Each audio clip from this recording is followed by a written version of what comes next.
Currently second year MBBS student at AIIMS Bhopal. आज के इस वीडियो में मैं आप सभी के साथ शेयर करने वाला हूं कुछ ऐसे टिप्स एंड ट्रिक्स जिससे आप अपने मॉक टेस्ट स्कोर को डेफिनेटली बूस्ट कर सकते हो। अगर अभी आपका स्कोर 200 नंबर आ रहा है, 300 नंबर आ रहा है, 400 आ रहा है, उसको कैसे आप 600 प्लस ले जा सकते हो और कैसे मैंने अपने टाइम पे अपने मॉक टेस्ट स्कोर जो 300-400 की रेंज में आ रहा था उसको 600 प्लस लेके गया और अल्टीमेटली मेरा नीट 2020 में स्कोर आया 680 मार्क्स। तो वीडियो को लास्ट तक देखना। हाँ, और वीडियो खत्म करने के बाद अपना जो स्कोर है, जो आपका मॉक टेस्ट स्कोर अभी आ रहा है, तो कमेंट करो और आपका टारगेट स्कोर क्या है नीट में उसको भी कमेंट करो। तो चलिए वीडियो शुरू करते हैं। सबसे पहली चीज और सबसे पहला point, attempting all mock test. आप सबने ये महसूस किया होगा कि हम लोग मॉक टेस्ट के लिए पढ़ाई करते हैं, मॉक टेस्ट देके आते हैं और अल्टीमेटली अगर हमारा रिजल्ट जितना चाहिए होता है उतना नहीं आता तो हम लोग औरों से कंपेयर करते हैं कि इसका इतना आ गया, इसका इतना आ गया, और खुद डिमोटिवेट हो जाते हैं। सबसे बड़ी गलती यही है और ऐसे करते करते मोटिवेशन खत्म होते जाता है और अल्टीमेटली तुम टेस्ट देना बंद कर देते हो, जहां पे तुम एज ए एस्पिरेंट फेल कर जाते हो। यहाँ पे मैं आपको एक कहानी सुनाऊंगा, ठीक है। कहानी है चाइनीज बाम्बू ट्री की। चाइनीज बाम्बू ट्री को प्लांट करने में जो फार्मर होता है ना, वो 5 साल लगाता है, 5 साल, ठीक है। और 5 साल में उसको रोज पानी देना, रोज उसका देखभाल करना, बट एक भी सेंटीमीटर वो ग्राउंड से निकलता ही नहीं है। उसको जो बीज होता है ना, वो ग्राउंड सॉइल से ऊपर ही नहीं आता, एक भी सेंटीमीटर वो सॉइल के नीचे ही रहता है। बट 5 साल जब वो रोज ये करता है कंसिस्टेंटली, पानी देना, खाद डालना, सब कुछ करना, 5 साल बाद केवल 5 हफ्तों में ये ग्राउंड से जीरो लेवल से 90 फीट तक पहुंचता है, ठीक है। जीरो से 90 फीट तक पहुंचता है। इसका मतलब यह है जो इनिशियल 5 साल उसने मेहनत की है ना, वो 5 हफ्तों में एक बड़ा रूप ले ली। और यही होता है, ठीक है। अगर उसने 1 दिन 2 दिन पानी नहीं दिया होता, ठीक है, तो वो 2 साल 3 साल की मेहनत खत्म हो जाती वहीं पे, और 5 साल बाद जो रिजल्ट मिलना था इतना बड़ा 90 फीट का बाम्बू ट्री, वो नहीं मिल पाता, ठीक है। तो यही होता है टेस्ट के साथ। 1 टेस्ट, 2 टेस्ट, 4 टेस्ट खराब हो गए, कोई दिक्कत नहीं है, अपनी मेहनत करते रहो। मेरे ऐसे कई सारे फ्रेंड्स थे, ठीक है, यही दिक्कत मेरे साथ हुई थी। मेरा स्कोर जो 400 में आ रहा था, मैंने उम्मीद छोड़ दी और टेस्ट देना बंद कर दिया। वही दूसरे मेरे जो फ्रेंड्स थे जिनका स्कोर 420, 30, 50, 60, 70 आ रहा था, उन्होंने टेस्ट देना छोड़ा नहीं, ठीक है। ऐसे भी कई लोग थे 380, 350 टेस्ट करते लेकिन टेस्ट देना नहीं छोड़ा, एनालिसिस करना नहीं छोड़ा, और अल्टीमेटली नीट में उनका 600 प्लस नंबर आए और वही मेरा सिलेक्शन नहीं हुआ। तो चाहे आपका एक टेस्ट बुरा हो, चाहे सारे टेस्ट बुरे हो, सारे टेस्ट आपको देने हैं, डिमोटिवेट नहीं होना है, सबसे पहला पॉइंट। क्योंकि जो टेस्ट होते हैं वो तुम्हारे नंबर देखने के लिए नहीं होते। प्राइमरी काम उनका होता है तुम्हें कुछ सिखाना, तुम्हारे एनालिसिस पार्ट को स्ट्रॉन्ग करना, पेपर अटेम्प्टिंग पार्ट को स्ट्रॉन्ग करना, राइट। अब चलते हैं towards our point number 2। Second question जो आता है, भैया कितने मॉक टेस्ट लगाए और कहां से लगाए। तो पहला जो क्वेश्चन है कितने लगाए, उसका आंसर है मेरे ख्याल से अगर तुम्हें एक अच्छा स्कोर चाहिए, एक 650 तुम एम कर रहे हो, तो 15 तुम्हें पार्ट टेस्ट लगाने हैं और 15 तुम्हें फुल मॉक टेस्ट लगाने हैं। 15 जो पार्ट टेस्ट है तुम ओवर द नेक्स्ट 4 मंथ्स के पीरियड में लगाओगे और लास्ट के 2 मंथ्स में तुम 15 फुल सिलेबस मॉक टेस्ट लगाने हैं, ठीक है।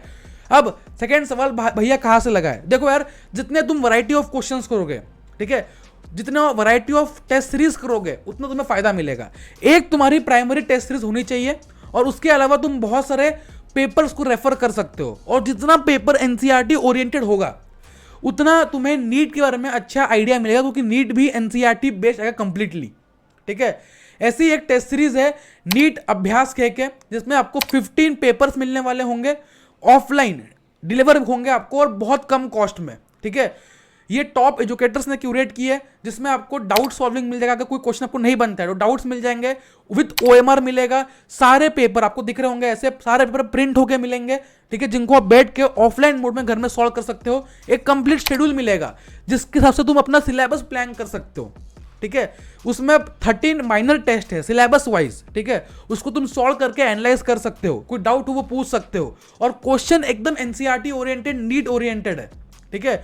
तो तुम्हें एग्जैक्ट आइडिया मिलता रहेगा कि कहां मैं स्टैंड कर रहा हूं, और ओएमआर वगैरह सब कुछ मिलेगा। तुम सॉल्व करके अपने स्कोर को डेफिनेटली बूस्ट कर सकते हो। लिंक मैंने दे रखी डिस्क्रिप्शन बॉक्स के अंदर, वहां पर तुम चेकआउट कर सकते हो, ठीक है। तो टेस्ट का कहां से दे सकते हो मैंने आइडिया दे दिया है, कितने देने हैं बता दिया है। अब बढ़ेंगे टुवर्ड्स और next point, point number 3। Third important चीज है, हर एक जो टेस्ट है उसको एक कंप्लीट एक्शन प्लान में लाना। एक्शन प्लान क्या है भैया? एक्शन प्लान ये होता है कि मान लो तुम्हारी एक टेस्ट है 15 दिन बाद, तो तुम कैसे पढ़ाई स्टार्ट करोगे, ठीक है। और हमेशा एक एक्शन प्लान होना जरूरी है। मान लो तुम्हारे नेक्स्ट टेस्ट 15 डेज बाद है, स्टार्टिंग के 12 दिन तुम अपनी प्रिपरेशन कैसे करोगे, पूरा सिलेबस पढ़ोगे जितना टेस्ट में आ रहा है। और ये बहुत इंपॉर्टेंट रूल है, यहां पे तुम्हें मेहनत करनी पड़ेगी, तुम डेडिकेशन दिखाना पड़ेगा। 12 दिन तुम अच्छे से पूरा सिलेबस खत्म करोगे, ठीक है। प्रायोरिटाइज करके करो कि ओके ये चैप्टर बहुत इंपॉर्टेंट है, पर इसको खत्म कर लेते हैं, और तीनों को साथ में लेके चलो। यही गलती बहुत बच्चे करते हैं, ठीक है। क्या करते हैं कि टेस्ट आ रहा है, बस बायो पढ़ ली, बस बायो केम पढ़ ली, बस फिजिक्स पढ़ लिया। ये नहीं करना। बायो, फिजिक्स, केम तीनों तुम्हें साथ ही साथ पढ़ते हुए चलना है, चाहे तुम्हारा कोई भी एग्जाम आ रहा हो, ठीक है। अब 15 दिन से 12 दिन तुमने प्रिपरेशन कर ली, लास्ट के 3 दिन क्या करना, जितना प्रिपेयर किया था, ठीक है, उसको ग्रूम करना है। जितने क्वेश्चन किए थे उसको रिवाइज करना है, थोड़े और क्वेश्चन करने हैं, कुछ छोटे मोटे टॉपिक बचे हो उनको खत्म करना है। तो लास्ट 3 दिन तुम ब्रशअप करोगे और टेस्ट दे के आओगे, राइट। तो यह है टेस्ट के पहले का एक्शन प्लान, जो तुम्हें इस तरह से प्लान करना है। अब 4th पॉइंट जो है वो है आफ्टर टेस्ट, ठीक है। ये बहुत जरूरी पॉइंट है। आफ्टर टेस्ट में क्या करना है, तुम्हें एनालिसिस वाला पार्ट आता है कि तुम एनालाइज कितना अच्छे से करते हो टेस्ट को, यही सबसे बड़ी चीज होती है, ठीक है। एनालिसिस के अंदर क्या करना है तुम्हें, मान लो तुम टेस्ट देके आ गए, 3 घंटे की टेस्ट थी 2 से 5, शाम को 6 से 8 बैठ के तुम्हें 6 से 8 या 9 जितना टाइम लगे, 3 घंटे 4 घंटे, हर एक क्वेश्चन को एनालाइज करना है। क्या क्वेश्चन मुझसे बना तो कैसे बना, लकीली बना कि मेरी मेहनत से बना, ओके मुझे आता था। उसके बाद कौन सा क्वेश्चन नहीं बना, किसमें कंफ्यूजन हुआ, उसको ढूंढो। क्या ये कंसेप्ट मुझे आता ही नहीं था कि सिली मिस्टेक थी, या कैलकुलेशन एरर था, क्या था इसमें, मैंने पढ़ा नहीं सही से, उसको आइडेंटिफाई करो। और उसके बाद सारी चीज़ों को तुम्हें नोट डाउन करना है प्रॉपरली, ठीक है।